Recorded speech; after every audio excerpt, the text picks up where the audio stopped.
Okay, hey again to this session of C4D Fundamentals.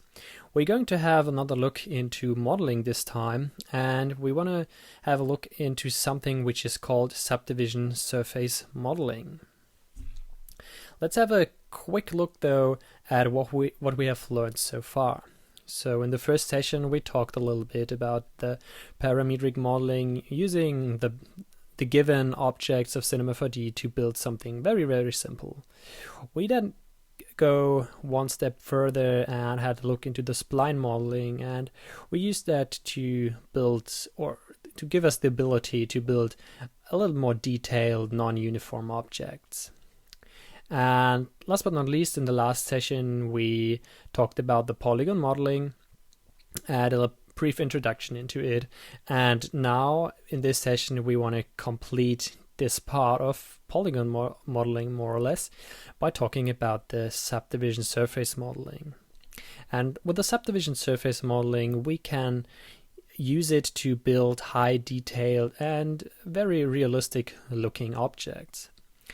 And the subdivision surface modeling is pretty much like an add-on of the polygon modeling. You can use it also with the spline modeling and with the parametric modeling, but in combination with the polygon modeling, it is really useful and also very powerful.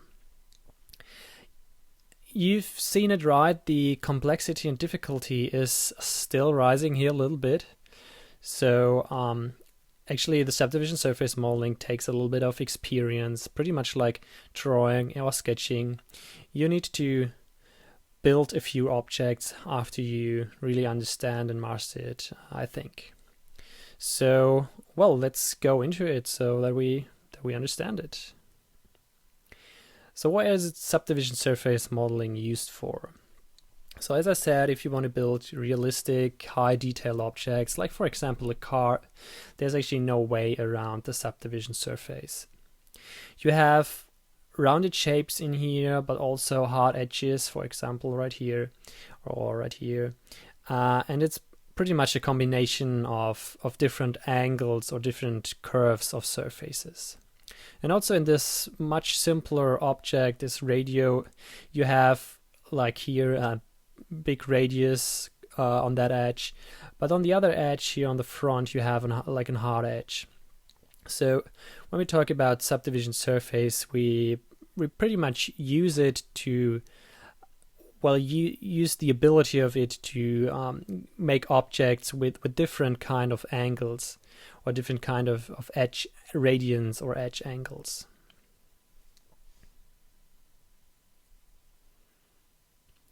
So to sum it up, the subdivision surface is actually one of the most powerful modeling tools, not only in Cinema 4D, but in 3D modeling in general. It's used to create smoothened high poly objects while still keeping the number of the control points on a very low level. And the subdivision surface object uses a specific algorithm to subdivide and round the objects interactively.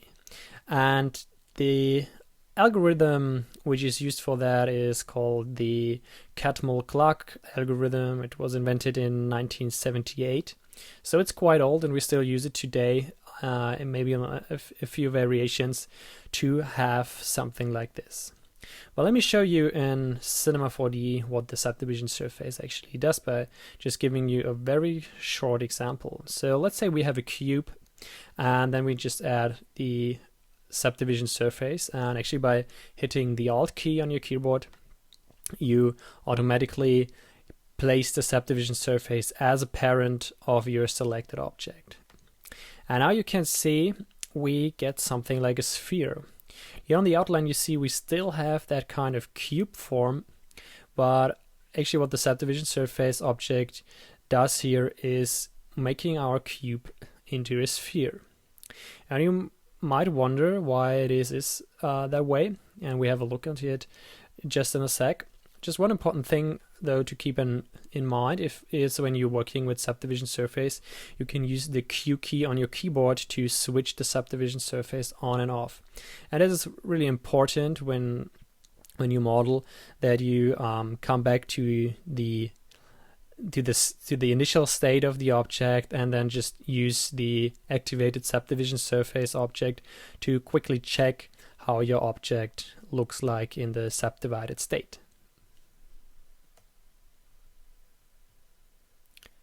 So let's come back to the slides here, and in the introduction to spline modeling session I already talked about the importance of understanding B-splines. So make sure to check that out before you continue here. As I said, also the non-uniform rational part of that word isn't so important to understand. It has something to do with this three-dimensional shape and the weighting, and that this whole shape uses the method of the B-spline to define the shape. So yeah, make sure to check out the B-spline part of the spline modeling tutorial. And we now want to have a look in how the B-splines work here on that kind of shape in the three-dimensional space. So let me actually get rid of or deactivate the subdivision surface for now, and I make the cube editable. I go to the surface mode, and I just want to delete a few faces right here so that I can show you a little better of what the subdivision surface is. I will also deactivate the grid for now. We don't need that. I do a quick optimize just to make sure that every point is deleted, and then I go to the edge mode and I just select those edges and extrude them out, let's say 2 times like that, so that we have this kind of shape. Now if I activate my subdivision surface again, you see that we have this nice and clean rounded shape. And now again, I told you that it's all about edges, and if you want to make a realistic looking model, you have to bevel your edges or make sure that you don't have this kind of 90-degree edges, but yet you have more like a rounded edge. Now you might say, okay, this edge is a little bit too round for me, so let's try to harden that edge up a little bit. And the idea behind this is exactly the same as I showed you with the B-spline in the 2D space in the spline modeling introduction. And now I go to the knife tool to show you the exact same thing. Now we want to be in the loop mode of the knife tool so that we can make this cuts along the shape. And I want to add 2 control cuts to harden that edge. I will add 1 cut here and 1 cut here. And as you can see already, that the edge is now hardened a little bit. If I want to select this one edge, I have to go to the loop selection. Again, this is U and L on your keyboard, or you go to the menu and select the loop selection over here. And what you have to do is you have to select the stop at boundary edge checkbox, so that you just select this one kind of cut here. And I can use this, and I could use, for example, the slide function to slide this back and forth. And as you can see, when I move those edges further away from this defining edge right here, that you will see now that the corner gets a little bit more rounded again. So same thing as with the 2D spline, the more we move the control edges to the defining edge right here, the harder the edge will be. So there's actually another method on how to define the angle or the hardness of the edge, and this is by using the weighting I was talking about in the slide. So again, with the loop selection activated, I select this edge here now. And when you hold down the point key on your keyboard and then just click and drag your mouse from left to right, you can see that the edge gets harder the more I move the mouse to the right, and it smoothens out the more I move the mouse to the left. And this is called weighting. And you see this as soon as you release your mouse button, that you have now a weighting tag in your object hierarchy next to the cube. And if you select that, you actually see in your viewport that in this red area, this edge is weighted in a certain amount. And the higher the weight, the harder the edge will be. So you can use both methods of either using more control points or using the weighting tool to define the amount of how hard an edge should look like. The good thing is it's pretty easy to go or redo it afterwards as soon as you have done it, and it could be a little bit more harder to do the same thing when you have a lot of geometry, a lot of faces in your mesh. However, I have to say that let me deactivate that for now. When it comes to modeling, in most cases, I don't make use of the weight tool that much. So mostly I just get what I want to do with the control points and the control edges on my mesh.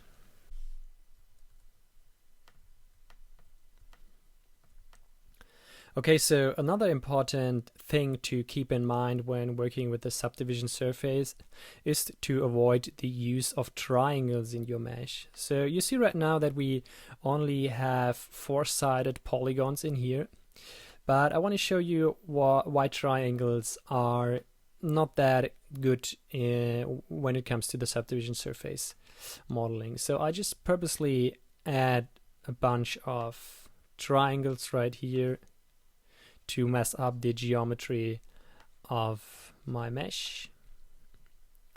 So this is something, when you see something like this in your mesh, you probably want to rethink or reconsider your mesh and rebuild it, or try to find a way to get rid of those kind of triangles. So you have to look really closely, and maybe if I increase the subdivisions a little bit right here, you can see, I think at this angle you see, I mean you don't see it that much, but still it's an invisible artifact, and this is one of the reasons why you don't want to use triangles in your mesh. Also, if I render that out, now it's even not that visible anymore because I have only 3 subdivisions right here. But still, also if you look from the side, maybe you kind of see this little curve going on here. So your mesh is definitely broken at this point, and if you want to really build a detailed mesh, you don't want to have this kind of artifacts in your mesh. So I just go back a couple of steps, and now you see that this edge is gone, or this kind of bump here is gone. And if I go back again, you see how this edge moves to the outside, and we now have this kind of pimple here coming out of our mesh. Okay, I want to show you a little bit more on how we could build something out of this mesh right here. And let's say we want to extrude out here from the lower part of this mesh a hard edge kind of rectangular shape. So I go back to my knife tool and the loop mode again, and I just add another cut right here. So the next thing I want to do is I select those 3 faces here, and I switch off actually the subdivision surface for now while I'm modeling. And I use the D key to select the extrude tool, and then I just extrude that out. So we want to actually have something like this in the end, but we want to have nice, clean, rounded edges right here, but with a like tight radius.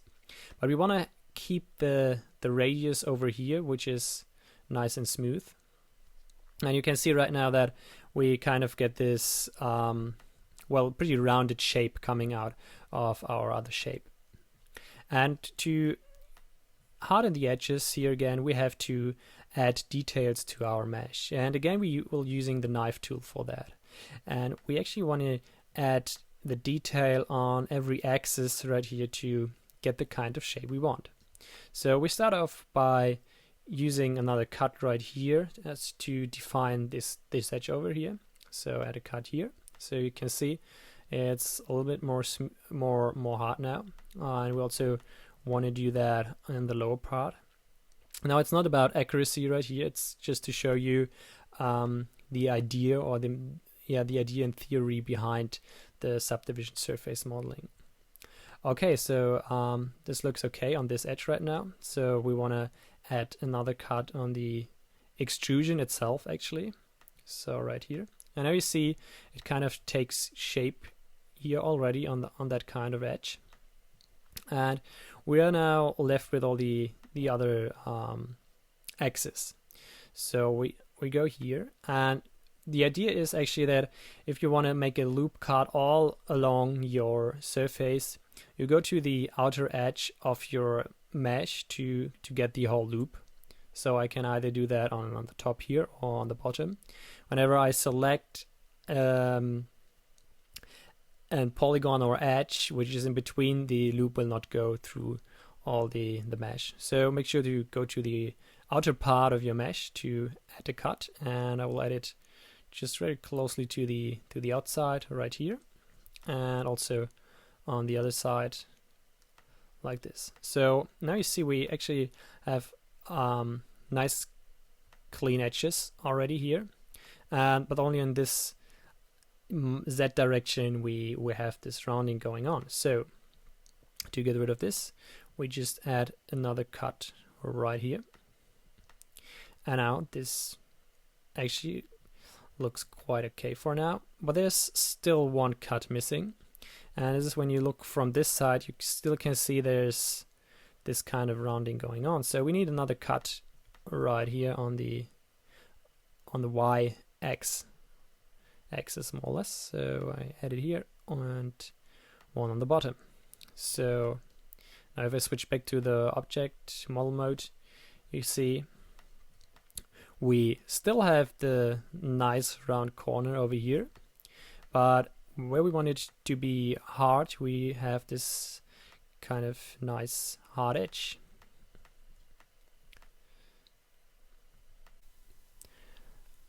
Okay, so we learned that we can use the weighting to define the edge, but we can also use the control points on a mesh to also define the rounding of a certain edge. Now again, back to the main idea behind the subdivision surface modeling and why it is so useful. So as I said, it is used because we want to have a low amount of control points when we are modeling, but we want to have as many points as necessary to get a clean and nice looking rounded object. So let me show you that also just pretty quickly in Cinema again. So I just get rid of that object, add a cube again, and put that into a subdivision surface object, make the cube editable, and here we go. So we now see if as soon as I'm in one of those modeling modes, point, edge, or surface mode, you can see the outer shape of the original object. And I just want to add a few cuts again, just the same principle that I used before. And it's not about accuracy again, but just to give you an idea. So now we have a nice cube, and we only have this many kind of control points. So this is actually something we can work with, but in the end, if I turn that subdivision surface on again, we have a nice cube. And I can even increase the amount of subdivisions we want to have. So in the editor, because it's faster for the editor to display it, we only have 2 subdivisions right now, but I can increase that to, for example, 4. And the more I have, actually, let me show you. Oops. The more subdivisions I have, the more detailed the mesh will be. So I can decrease that to show you again. So now every surface is now subdivided by a factor of 2, and if I increase that, for example, to 4, every surface right here will be subdivided by 4.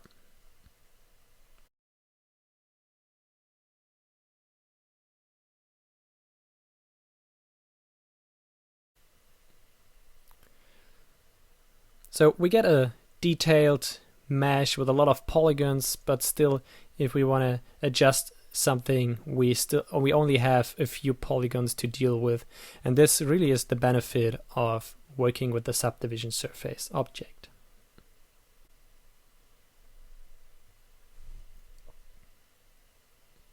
So here's a quick roundup of today's session.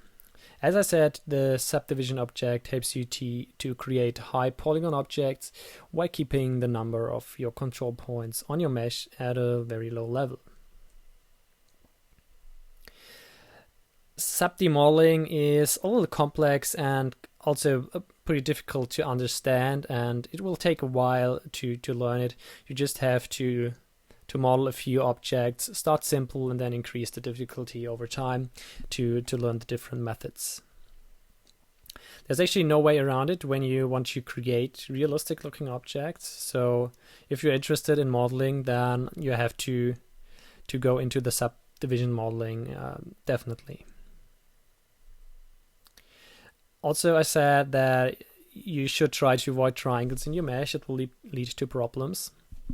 And also try to keep your polygon count as low as possible.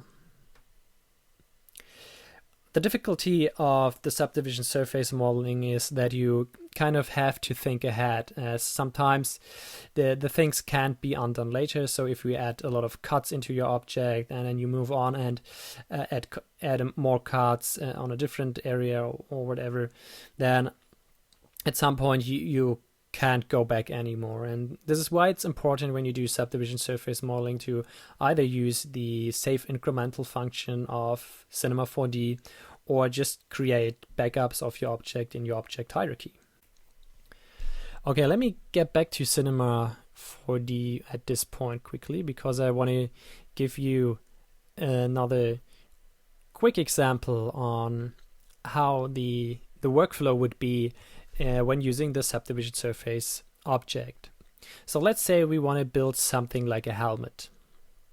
So the first thing we want to use certainly would be the subdivision surface object, and now we want to think of what base object could be used to start off with. So we could use a cube, and to make it a little bit more like a sphere, because we want to have a nice rounded shape, we could go ahead, add a couple of segments, make it editable, and then we'll select in edge mode a few of them, scale this up a little bit, select another one, scale this in this direction, and then select this one and scale this in this direction. So you kind of get the idea.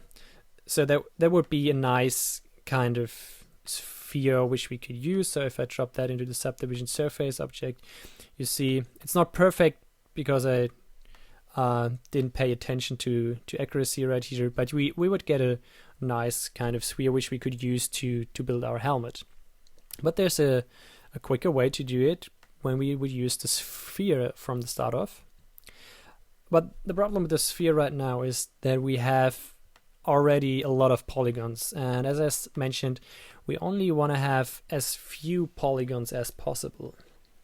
So we go over the attributes manager and have a look what we can do here. We can decrease the amount of segments. So well, I know from experience that something like 7 would be good, but we could also use something else. And now we have another problem. We have a lot of triangles on the top right here. So we can use another option right here on the type to see what other shapes we get. So for example, we have a tetrahedron that's all triangles, so that's no good idea at all. And here we have the hexahedron, sorry. And now you see this is kind of the shape we had before when we did it by hand. So this is a good point to start off with. So I make that editable and put it into my subdivision surface object. And now we have a nice and perfect sphere to start editing it. Okay, the next thing I want to do is I want to get rid of a few of those polygons. So I select the live selection tool in the surface mode and I just delete those polygons so that we have something where our head could fit in and that we have something where we can look out of. So actually like a helmet is made. And I delete that. Now you actually get kind of that helmet shape already. And just make sure by using the optimize function again so that all unused points are deleted as well. And now the next thing we want to do is we want to don't want to have this like paper thin helmet.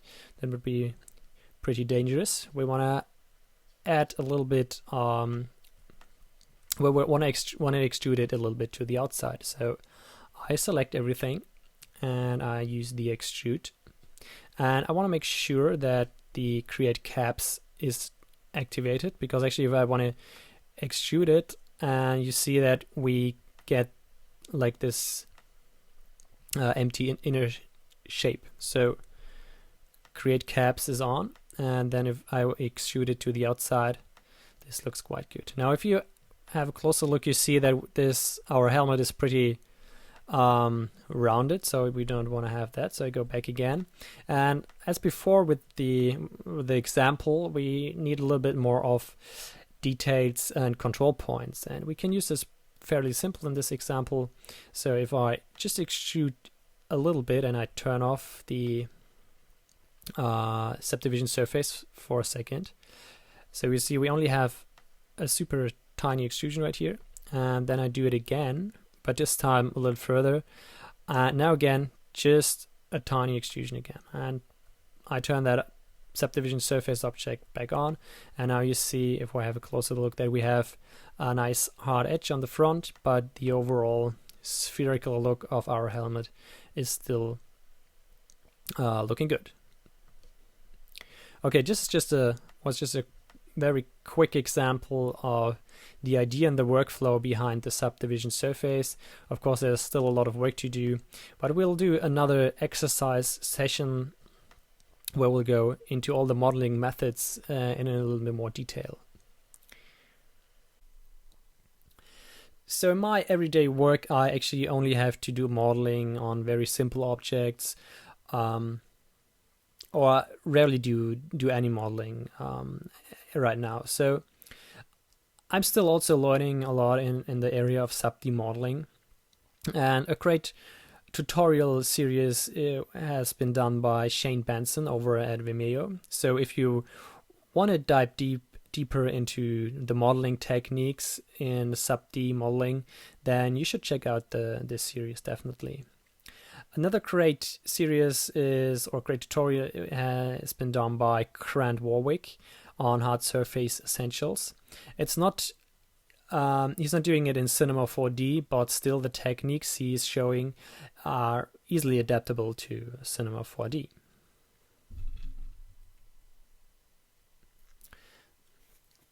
So let's have another look at different modeling techniques.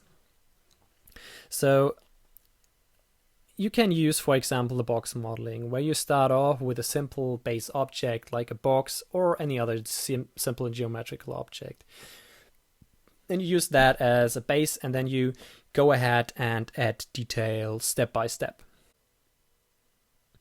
Or you could use the spline modeling. You define a spline, put that into one of the NURBS generators in Cinema 4D, and you'll get a 3D object.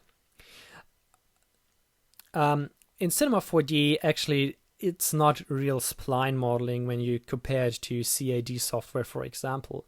It's a little bit different, and it's not a spline modeling software actually in Cinema 4D. But the spline modeling tools are quite easy to understand and pretty useful in everyday work.